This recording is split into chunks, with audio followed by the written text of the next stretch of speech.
Cigarette और तंबाकू के पैकेट पर लिखा होता है तंबाकू स्वास्थ्य के लिए हानिकारक है, क्योंकि लोगों को सच बताया जाना चाहिए कि क्या हर शिक्षण संस्थान अपने दावों के प्रति पूरी तरह जिम्मेदार है।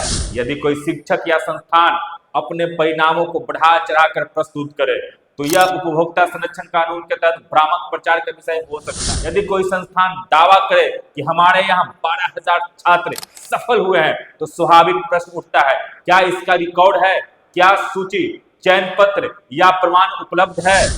क्या आप जानते हैं एक शिक्षक का चरित्र कैसा होना चाहिए? सत्य, निष्ठा और ईमानदारी। शिक्षक को सदैव सत्य का साथ देना चाहिए और झूठ, दिखावा या भ्रम फैलाने से बचना चाहिए।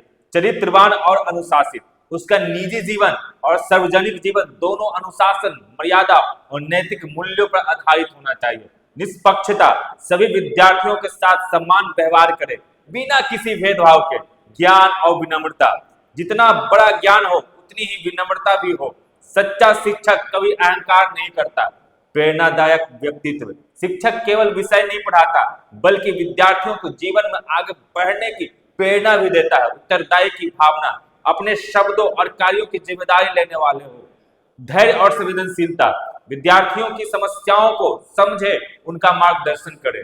समाज के प्रति सकारात्मक दृष्टिकोण। ऐसा कोई कार्य या ज्ञान न दे जिससे समाज में भ्रम, वैमनस्य या गलत संदेश जाए। कर्म के उदाहरण प्रस्तुत करना। शिक्षक का जीवन ही उसका सबसे बड़ा पाठ होता है। जो वह पढ़ाए उसे स्वयं भी आचरण में लाए। विद्यार्थियों के हित में हो सर्वोपरि रखना। उसका उद्देश्य केवल प्रसिद्धि, पैसा या प्रचार नहीं बल्कि विद्यार्थियों का विकास होना चाहिए। आचार्य चाणक्य ने कहा था, शिक्षक कभी साधारण नहीं होता, प्रलय निर्माण उसकी गोद में पलते हैं। अर्थात शिक्षक का चरित्र जितना ऊंचा होगा समाज और राष्ट्र का भविष्य भी उतना ही उज्जवल होगा। लेकिन आज एक बड़ा प्रश्न यह है कि क्या हर शिक्षण संस्थान अपने दावों के प्रति पूरी तरह जिम्मेदार है। यदि कोई शिक्षक या संस्थान अपने परिणामों को बढ़ा चढ़ाकर प्रस्तुत करे तो यह उपभोक्ता संरक्षण कानून के तहत भ्रामक प्रचार का विषय हो सकता है। यदि कोई संस्थान दावा करे कि हमारे यहाँ 12,000 छात्र सफल हुए हैं तो स्वाभाविक प्रश्न उठता है, क्या इसका रिकॉर्ड है, क्या सूची, चयन पत्र या प्रमाण उपलब्ध है। एक और महत्वपूर्ण प्रश्न है, सिगरेट और तंबाकू के पैकेट पर लिखा होता है तंबाकू स्वास्थ्य के लिए हानिकारक है, क्योंकि लोगों को सच बताया जाना चाहिए। तो क्या कोचिंग संस्थानों को भी यह नहीं बताना चाहिए कि सफलता केवल कोचिंग से नहीं मिलती। सफलता के लिए विद्यार्थी को मेहनत, अनुशासन, निरंतर अभ्यास, सेल्फ स्टडी और कई बार 2 से 3 वर्षों की गंभीर तैयारी की आवश्यकता होती है। क्या विज्ञापनों में यह नहीं लिखा जाना चाहिए कि बिना आपकी मेहनत और नियमित सेल्फ स्टडी से सफलता संभव नहीं है।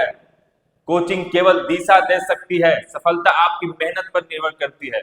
जब कोई छात्र बड़े बड़े दावों को देखकर प्रवेश लेता है और बाद में असफल हो जाता है तो उसका केवल पैसा नहीं बल्कि समय, आत्मविश्वास और भविष्य भी प्रभावित होता है। इसी संदर्भ में एक सर्वे रिपोर्ट के अनुसार 2015 से पहले बिहार में केंद्रीय नौकरियों में 20 से 28% तक बिहारी छात्र सफल होते थे, लेकिन 2015-16 के बाद और विशेष रूप से 2020 के बाद यह आंकड़ा घटकर 8 से 12% के बीच में रह गया।